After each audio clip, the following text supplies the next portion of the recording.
They said that he took it apart and then put it back together again.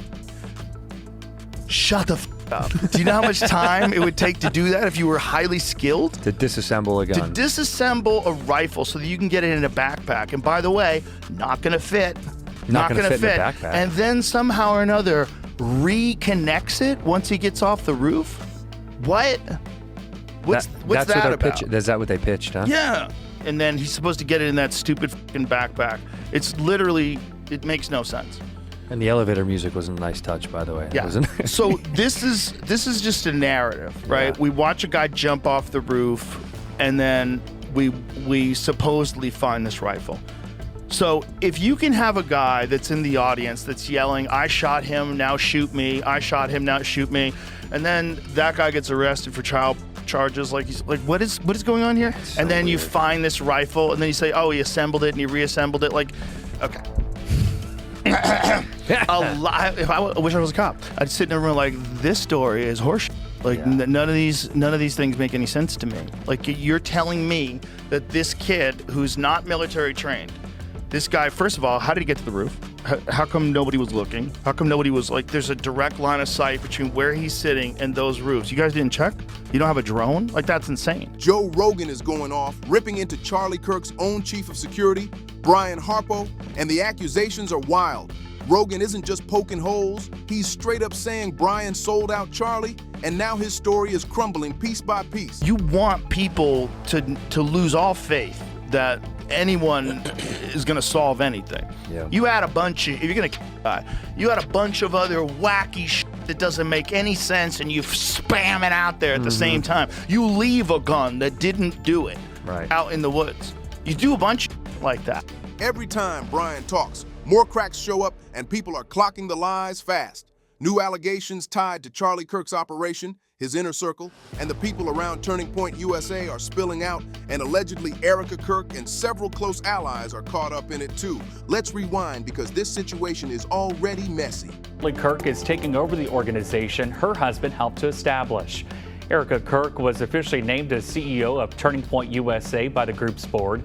In a post on social media today, the board said the organization will carry on and not surrender to evil.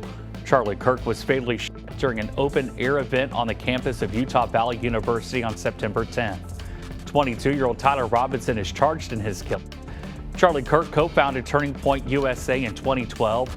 The group is credited with energizing the youth vote in Donald Trump's 2024 presidential election.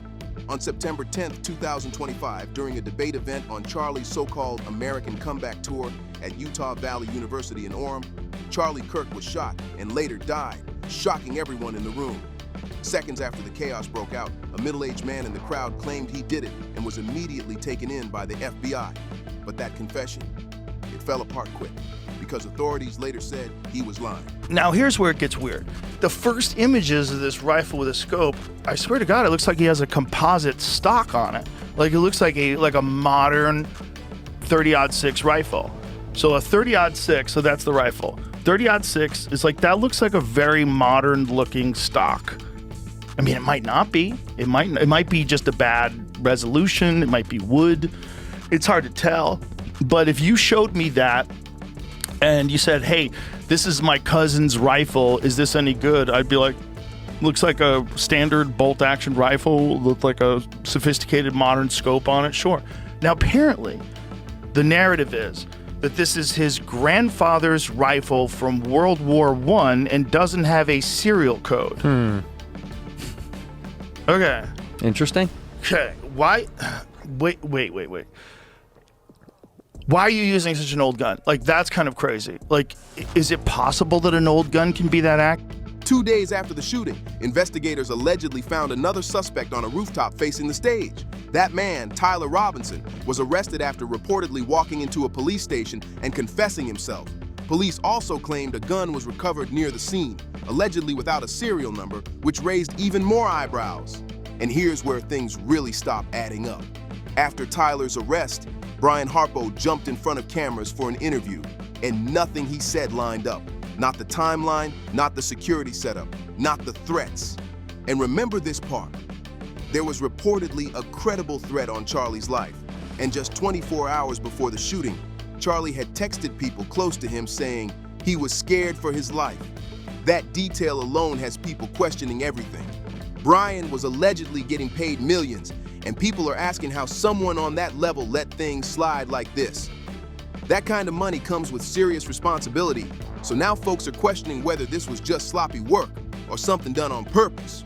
And then Brian made another claim that instantly raised eyebrows everywhere. I spent thousands of dollars on drones last year and got the guy's license, but if the area lies in the Provo, Utah airspace, I can't fly it. That's a 107B. We can't break the rules, right? And then you had secondary restrictions, probably due to heavy foot traffic for the school, but I can't go in and break the rules. There's laws for a reason. And so now the school could have flown drones, the PD, but they didn't have them, right?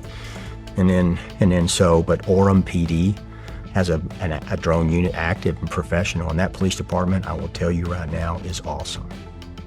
They get it. They were there, they helped both on the soft side and the hard side.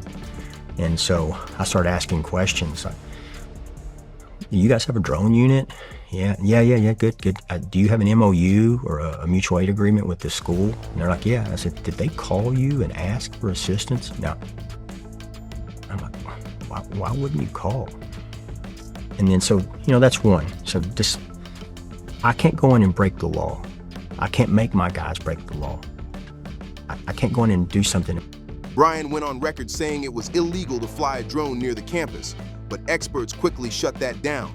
According to multiple professionals in private security, that statement doesn't hold up at all. Licensed security companies are allowed to operate drones under specific rules, and Brian, who's been running his own security firm for years, would absolutely know that. Hello, Chief That's why Long. Critics say this wasn't We confusion. received this message today from the calculated. student group.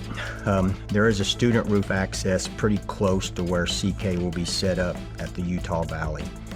The Sorensen Center has a couple of staircases that go up to walkways on the roofs. He comes back, and for edification, the Sorensen Center was the building in front of the Lucy Center. And so he comes back and he says, you want access to the roof? And came back and said, I was told students have access above us. If this is true, it would be nice to either have it controlled access or allow one of my guys to be there as well if possible. He comes back and his last correspondence was, I got you covered.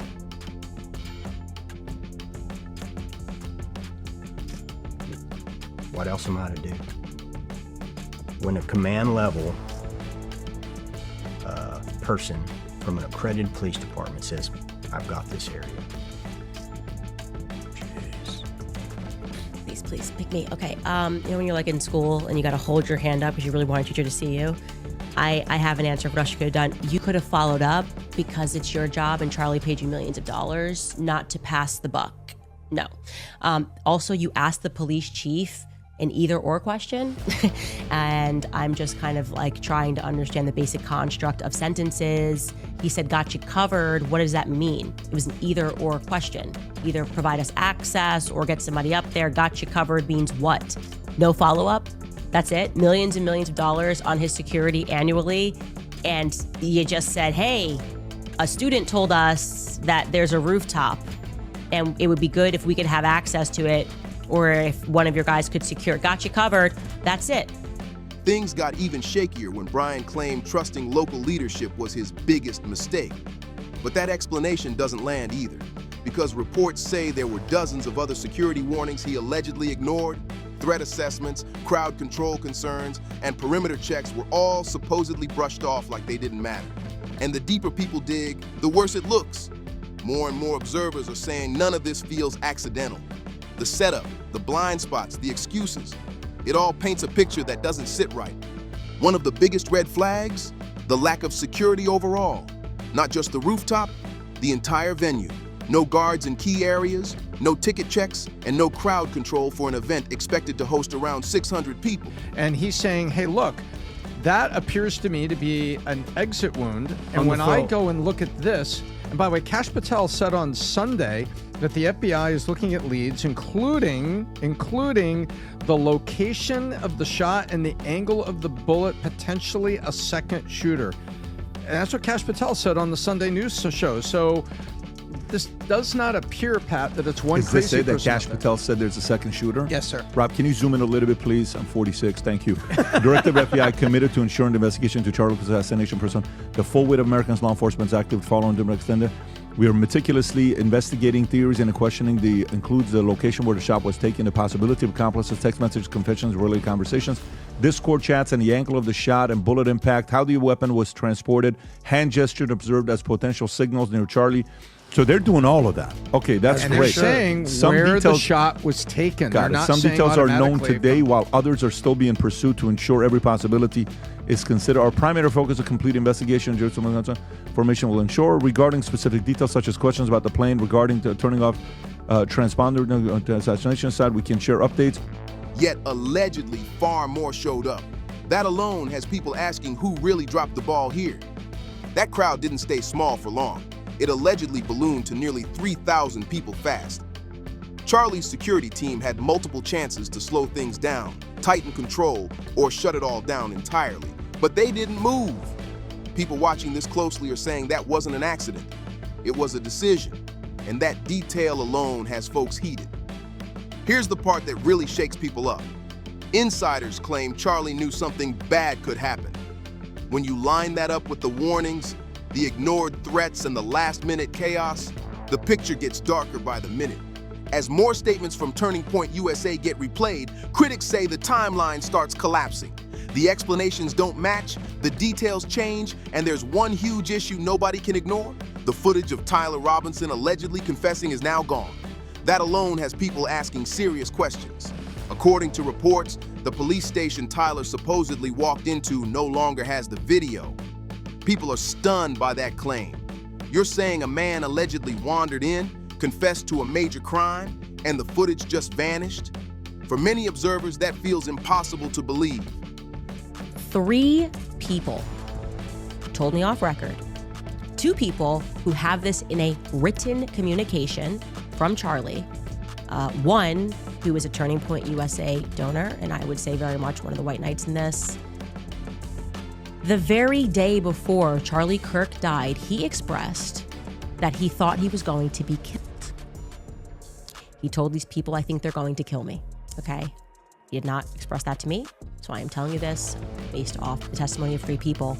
And I am saying this because I hope that these people, who I think are good, will be inspired to come forward with that. Again, those conversations I had were off record. I honor that. If I say it's off record, it stays off record. But I'm hoping that watching what I am doing and feeling the energy that is rising across the world for people who want to know what the heck happened on 9/10, that, you know, they will be brave and they will say, yeah, Charlie did the day before he died think that he was going to be, and maybe tell us, who is they? Well, for once and for all, who is they? Who is the they that he thought were going to kill? Joe Rogan addressed this head on, breaking down the official version step by step. He questioned how Tyler was labeled the shooter, how he allegedly jumped off a 14-foot roof without leaving clear evidence, and then suddenly decided to turn himself in like nothing happened. That sequence just doesn't sit right with people. Then there's the weapon story. Authorities reportedly described the rifle as modern-looking, yet also tied it to World War I, and somehow without a serial number. And on top of that, they claim Tyler took the rifle apart and reassembled it on a rooftop under pressure. Looking back, Brian, what do you think that you guys could have or should have possibly done differently? You know, and people have asked that, and we've asked each other that. Sure. You know, and so we look at our operations plan, our workup, and we're like, what could we have done? What could we incorporate it? And I'm like, man, if it were up to us, yeah, I'd have rolled in an APC. We'd have had, you know, no budget, and there's a difference there. We have to work within realities, right. And so.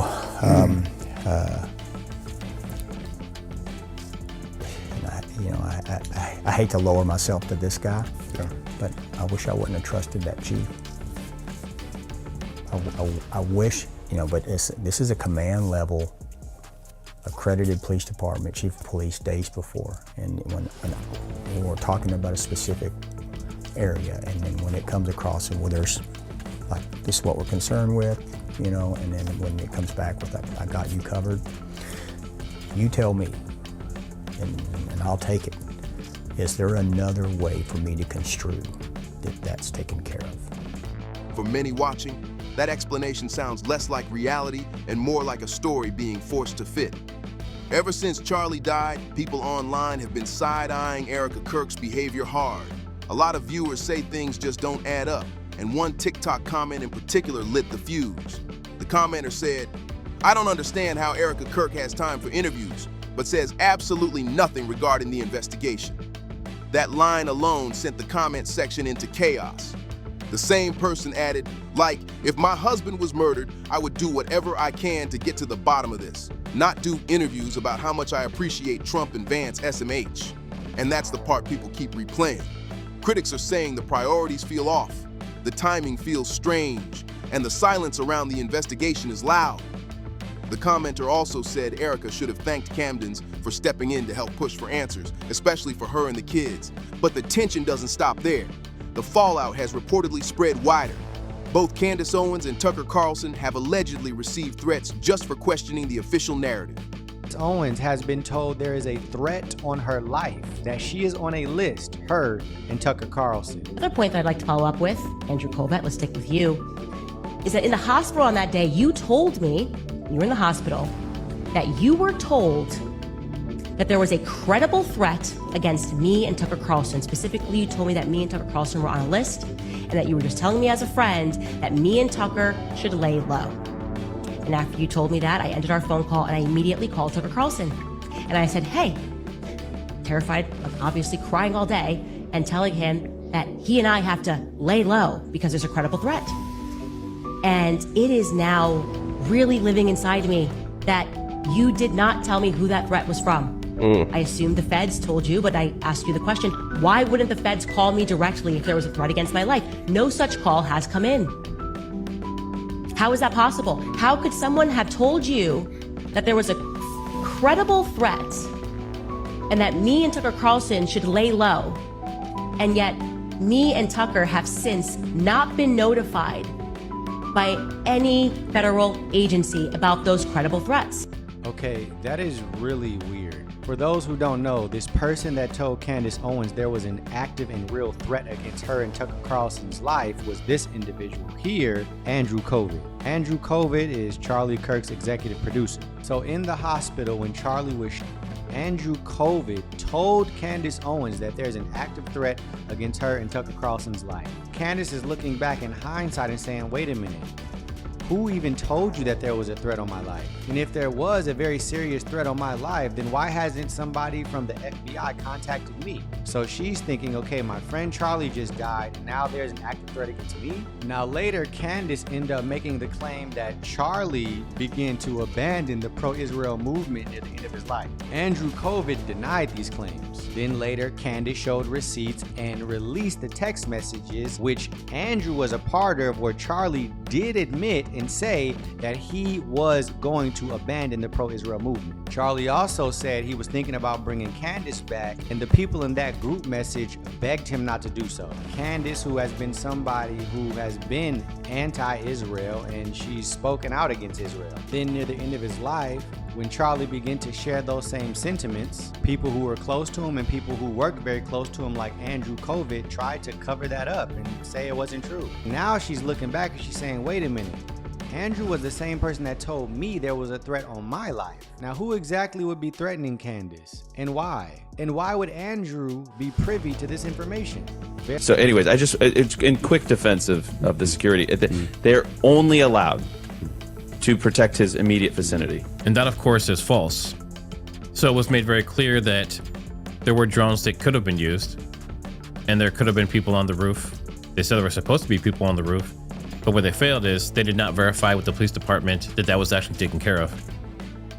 And then the next thing I want to talk about, this is extremely important, is that initially there was supposed to be about 600 people coming to this event. Now, there's several layers of issues here. First of all, they didn't check tickets. It was a wide open event, meaning anyone could come and they could just walk right in. So there's no security there. There's no accountability for anyone who's coming in if they actually bought tickets or signed up for this event. And then for a security, they said that it went from 600 people to over 3,000 that showed up. Now, at these events, a lot of times it's Kirk's enemies, right? It's the left. It's the people that are anti Charlie Kirk. They call him a fascist. He gets death threats. So they left it wide open, and his security team allowed this to happen. They put him in a situation where they could have said, we're not gonna cover you. We're not going to do this event. It's not safe. We can't verify if the roof is going to be covered or not. And even when it was at 600 people that were supposed to be there and 3,000 showed up, they could see the crowd growing. In fact, they mentioned it in some of the interviews and things that I've seen, that they could tell that there was getting to be a lot of people. At that point, they could make the decision. The moment they started pointing out inconsistencies, the pressure reportedly came down fast. Candace even said on stream that she was directly warned there was an active threat against her if she didn't stop talking. That revelation alone rattled a lot of people. Even the official narrative is barely holding together at this point. FBI Director Kash Patel confirmed that investigators were actively examining the possibility of a second shooter, and that single confirmation sent shockwaves through the entire case. Once that detail surfaced, the idea of this being a clean, open and shut situation completely collapsed. People immediately started asking why that information wasn't front and center from the start. Witnesses at the scene have consistently said they heard shots coming from 2 different directions, and that detail keeps resurfacing no matter how hard it's ignored. Add to that the surveillance footage issues, timestamps that allegedly don't line up with the official timeline, and suddenly the story feels stitched together instead of solid. These aren't small errors either. These are core details that change everything. And while all of this keeps unraveling, Brian Harpole continues pushing a version of events that critics say feels increasingly defensive. Each new statement raises more questions than it answers, and observers are pointing out how often explanations shift once new information comes out. That pattern alone has made a lot of people stop trusting what they're being told. At this stage, it's getting harder to believe that Charlie Kirk's inner circle didn't have more awareness than they're admitting. The silence from people who were closest to the situation is loud, and the lack of transparency keeps feeding suspicion. When key voices vanish instead of clarifying, it only deepens the doubt. Right now, one thing stands out clearly. Too many questions remain unanswered. The timelines don't match. Testimonies keep changing, and crucial details are still missing when the public is asking for straight answers. Now it's your turn. What do you think is really going on here? Drop your thoughts and theories in the comments. Smash that like button if this story doesn't sit right with you. Subscribe so you don't miss what happens next, and I'll see you on the next one.